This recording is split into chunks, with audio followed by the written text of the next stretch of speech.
Hey everyone, Rob Montgomery here in the Smart Film School in Berlin. I hope that you are enjoying your day, and I wanted to share some tips with you about stabilization because LumaFusion 3 has come out, and stabilization from Core Melt is a new feature, and it's pretty exciting, and I thought we might take a look at it, how it's going to work with shots that are handheld, that are more stabilized, less stabilized. I thought I would just go right into teaching mode here and open up a LumaFusion 3 project. You can tell it's LumaFusion because it's got the resizable, the resizable windows here. And I've got some recent shots that I made that have, well, stabilization issues or need to be stabilized or have been tried to be stabilized in other ways. And so this first shot you see here is pretty smooth. Let's watch it and then we'll talk about it here.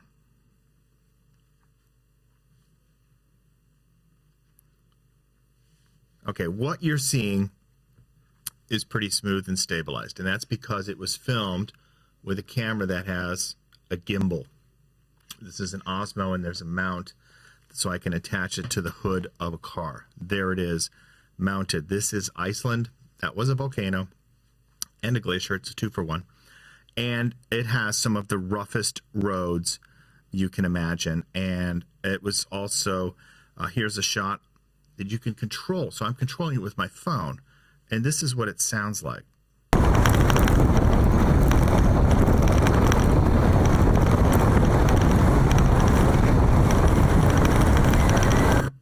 So very windy, very rocky, trying my best to stabilize the shot here using mechanical stabilization. A gimbal isolates a lot of that vibration and does a really great job. I'm also filming in 4K.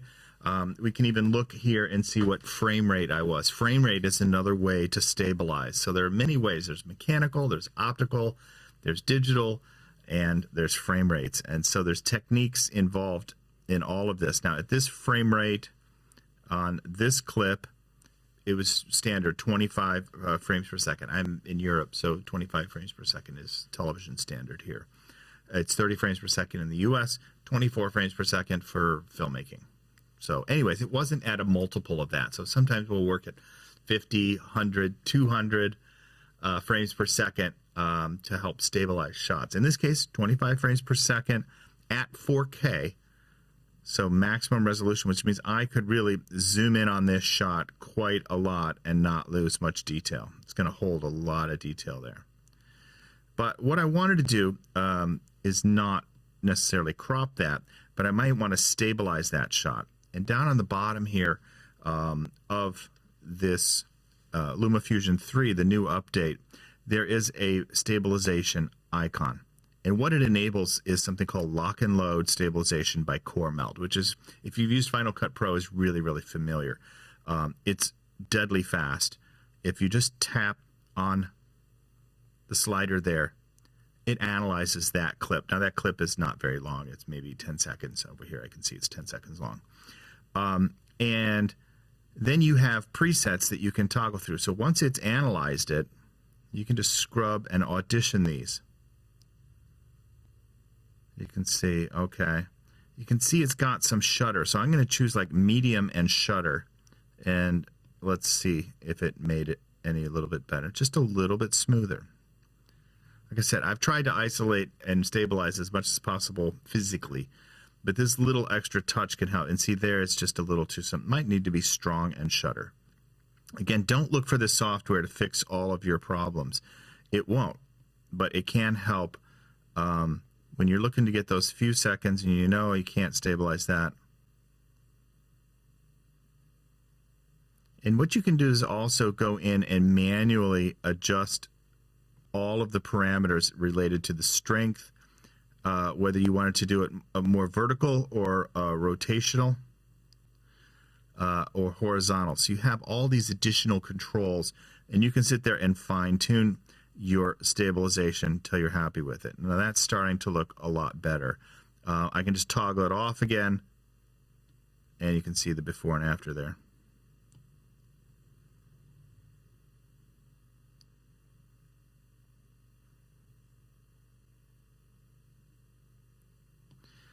shots that need stabilization like this is extreme. This is not a road.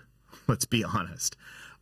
It could even, I mean, thankfully we had big pneumatic tires, 4-wheel drive, everything, but we definitely had the elements against us with the additional wind, and that really caused. So I think in hindsight, what I would have liked to have done is I've got ND filter on there, so I could definitely get motion blur. That's another way to help. I did have a lot of ND filter there on the front of that lens, and probably would have dropped the resolution from 4K back to 1080p and gone for a higher frame rate. Now, this is an older camera. This is like 6 years old at this point. So there are more options that we're going to be talking about, like with smaller cameras like GoPros and with the smartphone. So we're going to show some more examples here. Let's go to the next clip. Here's the Glacier. See that nice, smooth, mechanical pan, but it's still a lot of jitter in there. And that's where you might look to an app like, a plugin like this in LumaFusion to stabilize. It may or may not work for you. Here's another shot. Now we're going up the Glacier again. Very rough road. It looks pretty smooth right now. See, right in there. Let me just trim that part. Definitely you can see some rolling shutter artifacts in there. So this is the section I'm talking about right here. It's just a lot more, it just looks more like it's in jello, So here, I'll make it a little bigger. We can see that.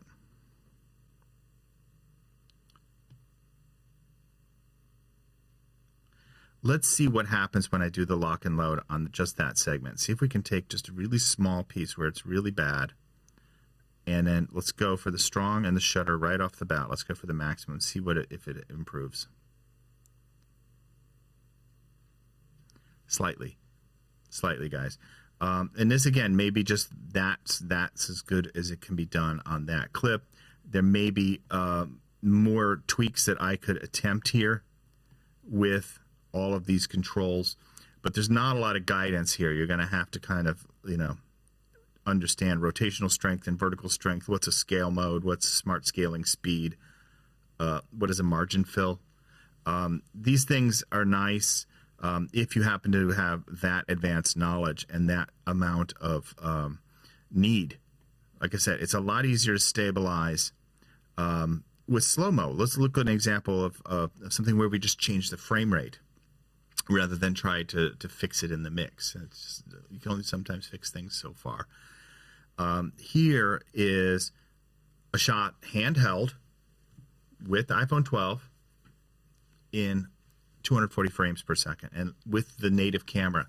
I locked focus and exposure, so I didn't have anything shaking around.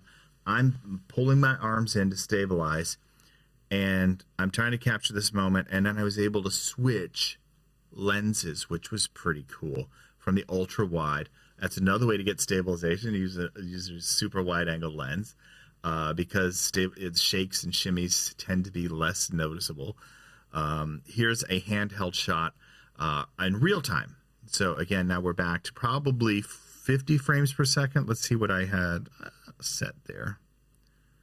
25 frames per second. So I'm shooting at 25, and that clip is, again, just one hand on the bike, one hand. So I'm getting the pneumatic tires are helping a lot. But let's see what happens if I can stabilize that. What would happen to that clip? A double tap again, go down to stabilize, turn on the core melt. It's going to track the dominant motion. And let's scrub and audition.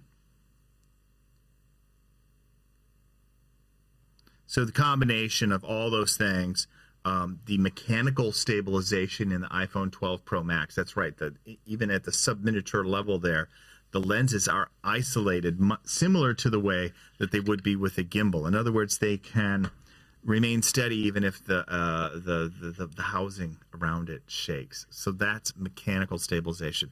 Then it has optical image stabilization, which is, again, a software. And then I'm stabilizing, which is mechanical. and the pneumatic tires are also helping smooth things out. So there's a lot of things going on there to try and get a smooth shot. So that's a trick there. I don't recommend bicycling with one hand unless you have some experience. You might crash. But I do it all the time. Here I do it again. Here's a different surface. So again, I'm just trying to make some tests here with different surfaces. And you can see I've tilted the camera down so you can just see how much vibration is coming through the frame. Okay, so let's take it from there and let's try to stabilize that clip, the second half of that. Go in, stabilize, turn on. Again, I always start with medium and just see what it see what it does. See if I can notice an effect. Again, I want a natural, I don't want to over-process look. It'll be interesting to see when I show you some of the other. So I might just say, what does strong look like? And try one more time.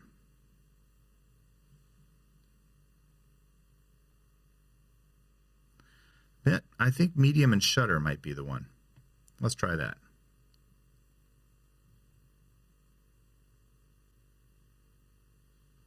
Anyway, you get the idea. These are little sweeteners. It's not a magic bullet.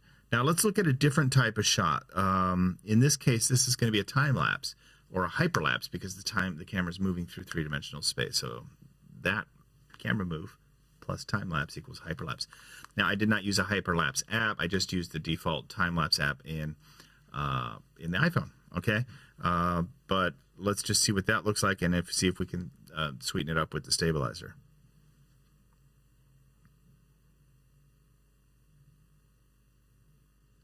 It's already pretty smooth. So there is some hyperlapse thing happening in the camera, I would guess. Now, I don't really know that. Some things are opaque with Apple. But basically what hyperlapse apps do is take the sensorometer data and use that to help digitally, basically algorithmically stabilize footage. So I don't know if that's happening in the time-lapse app with Apple, if it's detecting motion and then taking that data and applying it. I know earlier apps like hyperlapse apps would do that. And I'm just saying it has the similar kind of look. So what could that be improved with stabilization? Well, let's go into the stabilization, turn it on. It's going to track dominant motion. Again, I'm going to start with medium, and let's try that.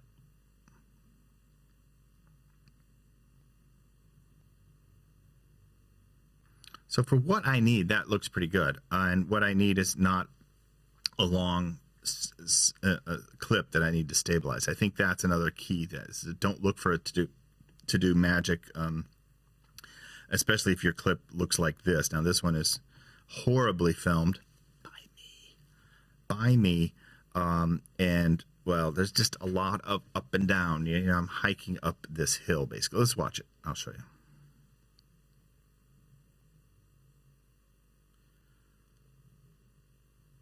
So apparently I do not walk very straight, so there's a lot of this. The main subject that we're focusing on was not always in the center. That's another thing that helped those other shots appear more stable and more fluid, was that your eye could focus on one object in the center framing.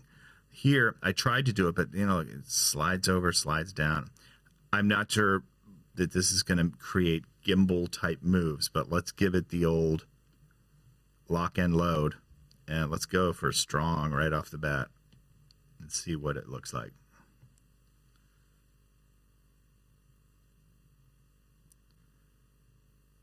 A little better, not a lot. Now that was filmed with the GoPro handheld, and I was using the hyper warp, time-lapse, hyperlapse motion on that. And so that just doesn't matter if you have bad technique, and in this case it was just a bad take. Okay, let's look at the next shot. This is also using that GoPro Hero 7 in the hyper time warp hyperlapse mode that they use. And this is uncorrected, unstabilized. And let's just look at that. We had stumbled. This is Greece, if you're wondering. This is Greece, the Isle of Crete. And this was in March, right as the pandemic was spreading in 2020. And so This place was isolated already. They were rebuilding, and when we came upon it, it wasn't on any map that we'd seen. It looked basically like an evil James Bond's villain luxury resort. And so we just had to film it. And so that was just a little walkthrough shot. So it's a POV, point of view shot. And you can see right there, it's just not as level.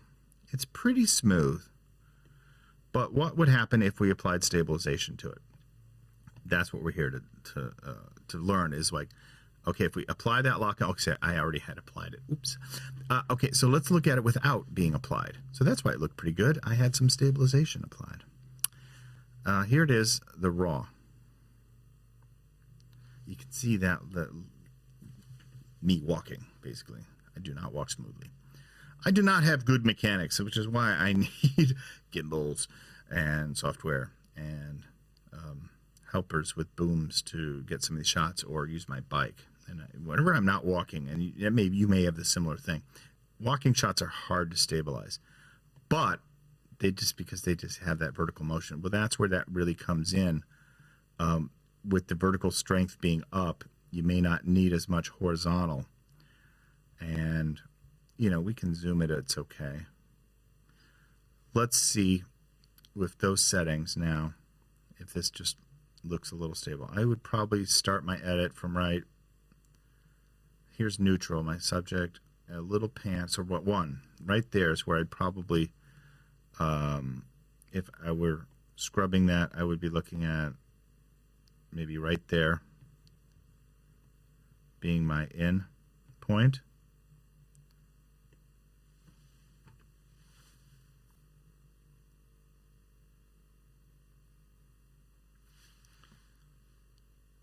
Yeah, it's looking better. So again, I just need to cover maybe 5 to 8 seconds for a dialogue, for voiceover, and then I'm going to cut away to other shots. So I'm looking for stabilization to do little stuff. I'm not looking at it to save your bacon. Another common shot you might do is a dolly in shot, or in this case it's a dolly in, but it's going from inside to outside. So there's the full circle thinking on this. This is a dolly in shot. Let me just play it for you. You can see the footsteps there. And what I want to do is get the camera past the last of those vertical struts so that you can see the view right from the balcony. Again, this was probably shot at normal frame rate, 25 frames per second. Would have been better shot in slow-mo. It would have been automatically a lot more magical, more beta. But I didn't. But I did do 2 takes with it, so we can try that with stabilization off. Here, let's look at take 2. I think take 2 was a little better. Here it is, stabilization off.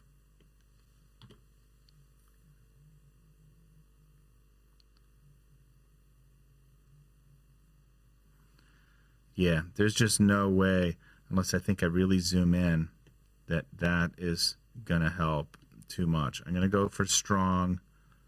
I'm going to go on the scaling. I really don't know what smart scaling speed is. You could fix your scale, and that's why I said maybe the zoom would help on this. I'm definitely going to make sure the vertical strength is on. The zoom strength can also go up. Let's see what any of that does and see if I can get it a little smoother.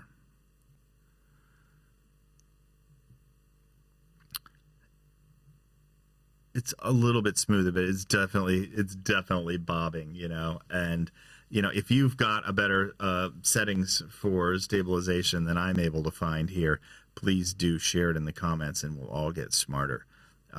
Still, the best way to get stable shots, big pneumatic tires, car tires do that. Here I've got the old GoPro on the old GoPro suction mount hood of the car, and center lined. Again, we're driving. Here's Crete, and this is the road we're going to go on. Here, let me set this up for you, and yeah. Okay, we are rolling at 2.7K in the wide mode, 25 frames per second.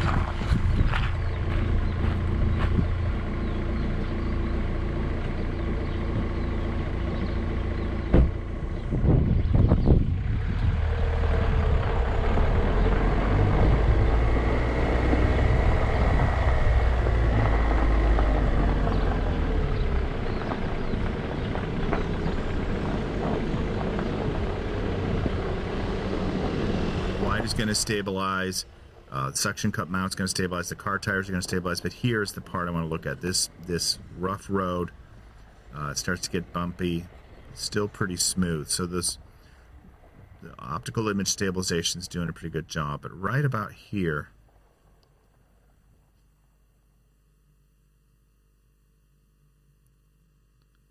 it's still not bad.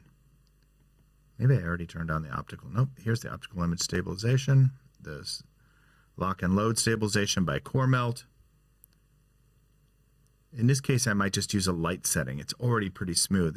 This just might help that out a little bit. And again, I'm really only going to be worried about it from here. We don't need that guy talking. No, we don't. So let's see how that works.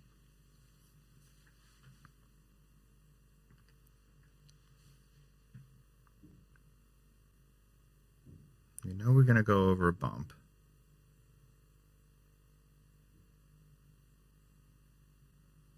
Yeah, it looks pretty good. Again, I'm not going to go for a long cut on these. And then the last one I want to show you is something that's really, really strange. I've had a lot of fun with lately, and that is using a 360 camera attached to my bike. It is an Insta360 1R. It has two lenses, basically opposite facing, and a center mount.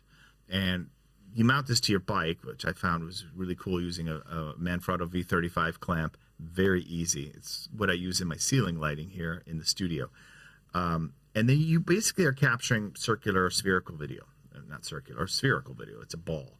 And you can take a position in the software of the app of whatever view you want towards that ball, and it will output HD video. And then you can do really cool stuff like this, which involve no camera motion, no actual panning. It's all done in software. And this is what I'll end with, is just a final way to do some stabilization. In this case, completely with a different type of camera and a fun app from Insta360.